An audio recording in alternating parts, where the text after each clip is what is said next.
From Pyramid to Plate, a history of food guidance systems.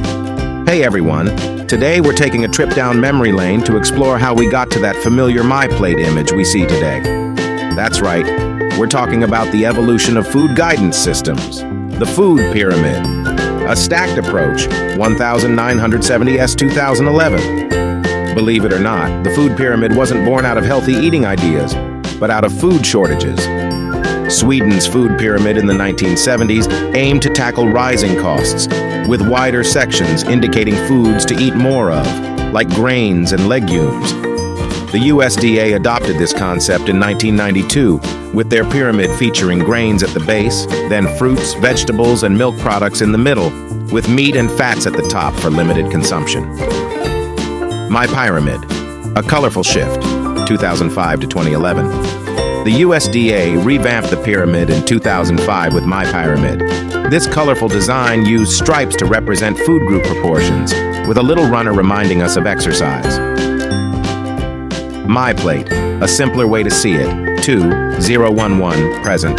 MyPlate, introduced in 2011, is the current system. It replaced the pyramid with a divided plate, each section representing a food group: fruits, vegetables, grains, and protein. A small circle on the side reminds us of dairy, global variations, a rainbow of recommendations. While MyPlate is the standard in the US, other countries have their own spins. We've seen rainbows in Canada, pagodas in South Korea, and even a spinning top design in Japan. These variations reflect cultural preferences and dietary needs. For example, the Mediterranean Food Guide swaps cow's milk for yogurt due to lactose intolerance, while the Asian Diet Pyramid emphasizes soy and daily physical activity. Beyond the plate, a balanced approach food guidance systems are a helpful tool, but they're not perfect. Critics argue they can be overly simplified. For instance, the focus on serving sizes doesn't account for different nutrient profiles within food groups. Also, fats are often demonized when healthy fats are essential.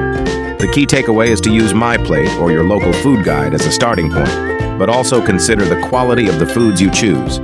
So, there you have it. From the food pyramid's stacked approach to MyPlate's simple division, food guidance systems have come a long way. Remember, a balanced diet is key, and these tools can help you get there. Thanks for joining us.